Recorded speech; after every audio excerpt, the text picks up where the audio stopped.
Hey, what's up everybody? This is GreyMan here. Welcome to the first episode of Medical Monday.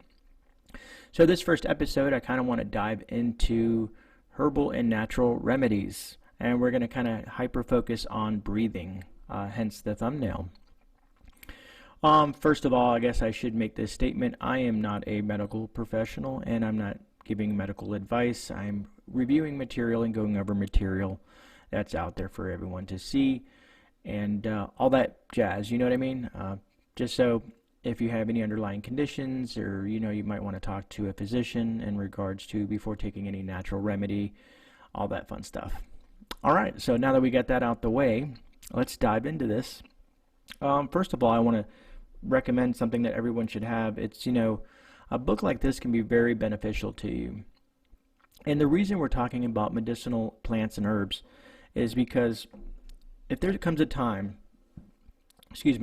that traditional medications are unavailable, be it in whatever shift event it may be, or if you're stuck out in the woods, you're lost camping, anything like that, and you can't get to something like that, or let's say you prepped it, but then you've ran out because they're not making them anymore because the shift went really, really bad.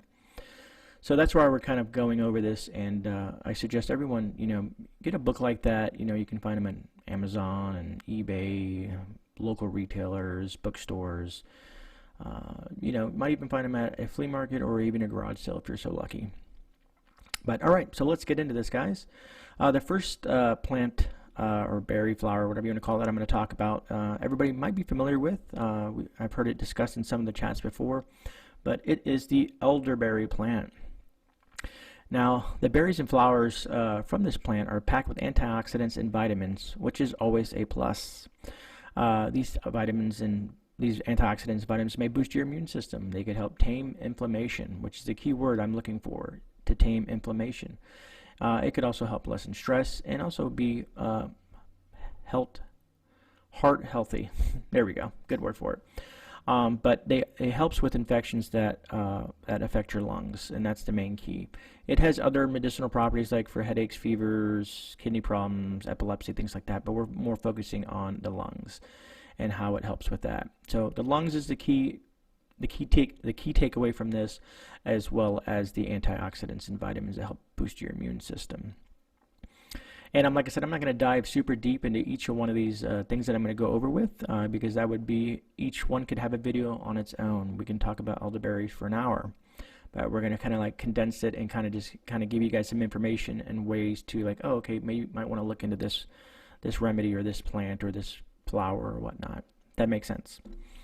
All right, so the next one that I want to get into, which I really enjoyed the name of it and kind of reason why I picked it, but it also relates to what we're talking about. It's called the Yerba Santa. Yerba Santa. I like Santa. It's best known for its affinity to the lungs, and basically, that being said, it helps with all types of lung, chest, and respiratory infections, bronchitis, chronic asthma, and so much more. It can be also a powerful decongestant, and for acute conditions like like the common cold, excess mucus from seasonal allergies. It's also beneficial for deep-seated infections as bronchitis. It helps opening up the lungs, loosening that phlegm that's kind of stuck down in there. It also decreases the amount of mucus in the tissues. It also has an antioxidant property where it kind of has a protective coat that helps strengthen fragile and irritated mucous membranes, which I think is highly beneficial. It's also can be used for like urinary tract infections, and you can use it as a topical thing for like bruises, sprains, and muscle sprains and stuff like that, which I thought was kind of cool. But again, like I said, it's good. The main key takeaways is opening the lungs, loosening that phlegm to get that stuff out of you. Like I said, protecting. How do you want to say? Has the protecting properties, and helps strengthen those irritated mucous membranes and stuff like that. So this is a very good one for for colds and respiratory issues, which I think is relevant in what's going on in today's world. All right, and yeah, I didn't show it, but this is the the Yerba Santa. There it is on screen here. Gotta kind of remember, I get ahead of myself sometimes, but that's the Yerba Santa. Thank you, phone. Uh, and anyways, let's get into the next one. The next one is called mallow. Mallow. Kind of like marshmallow, but mallow. Um, Another pretty cool name. It's used again, if you can see the theme, it's used for respiratory illnesses.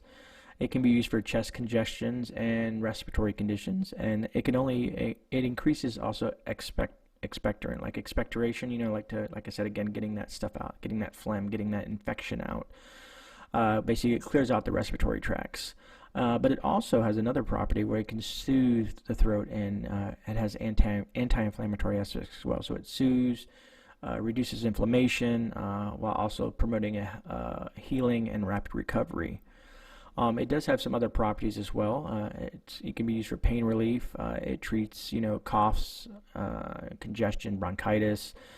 Some people use it for topical for infections of the skin and sores and stuff like that. It prevents some gum diseases, prostate cancer, and again, it strengthens your immune system.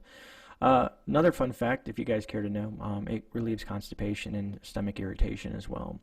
But again, like I said, we're focused on the chest congestion, the anti-inflammatory aspects, the getting this stuff out, the immune system, and all that stuff like that. So this is kind of what mallow looks like in its form. And again, you guys can find this stuff, like I said, a lot of like your nature stores. You can probably find that even at Walmarts and your local pharmacies and their natural sections and all that fun stuff like that. So, and like I said, there's a lot more plants out there. These are just a few that I'm going over, but things that I find relevant. All right, so let's go back to the notes. Another one that I wanted to discuss that I thought was pretty funny. I don't know, some of the names kind of make me laugh, you know what I mean? But this one is called whorehound. It's another plant here. If you can see the whorehound here. We gotta have a sense of humor sometimes, guys. White whorehound was used for fevers, malaria. A lot of people used it for teas. Some people use it for other reasons, but it's best known for its chest, for helping with chest problems by again loosening phlegm in the mucus and bronchial tissues and tubes and lungs and all that fun stuff like that. It also helps relieve coughs and sore throats. So as you see, this is all coming together. All these herbs that I'm talking about are regards to the lungs and stuff like that. Sorry to be repetitive, but I'm trying to get a point across in regards to what we're discussing. But so yeah, so the whorehound is very good at helping you release that phlegm, and it's especially I think drank as a tea, it relieves the coughs and sore throats. Some people use like honey and lemon and stuff like that. Similar things, but these just have some more medicinal properties. All right, so let's go on to the last one. This one I kind of came across when I was doing some research, and I thought it was very interesting. I think it may be common, or more common than I thought, but as I was researching and going through my book and whatnot, I found this. It's called Mormon tea. I don't know if any of you guys have heard of Mormon tea, but these plants have been used for thousands of years, to be honest with you, in traditional medicine. Primarily, Mormon tea is used for colds, congestions, coughs, and allergies. Mormon tea also has a strong stimulant property as well. But again, like I said, it's good for the coughs, the congestion, and your seasonal allergies and things like that, which I think all the ones that I've discussed today, this is the Mormon tea here. This is kind of what it looks like. But going back to what I'm talking about is like all the ones, these 5 that I went over are more pertinent to breathing. Again, hence the thumbnail. I wanted you guys to look at some of this stuff and kind of start to learn and maybe do some research on your own and look at some of these remedies. Speaking of which, if any of you guys have ones that you guys can suggest to me, because I like to hear from you guys as well, put them down in the comments and let me know maybe some of the natural remedies that you guys use and what you use them for, and where we can go with this. But anyways, let's wrap this up, guys.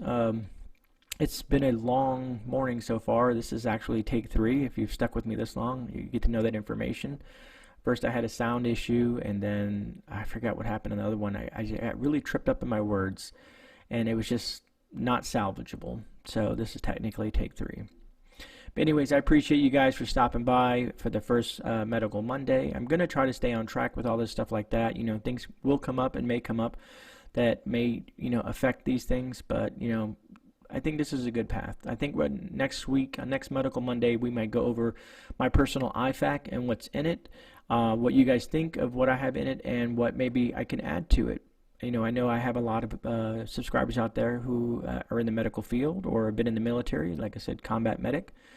And, good suggestions. It's always good to share information, and that's why I love this community. All right, guys, if you can like, subscribe, share, and all that fun stuff. It always helps the channel grow, and I appreciate every single one of you. This is GreyMan. Hope you have a phenomenal and great day. God bless, and I'm out. You guys, I'll see you on the rebound.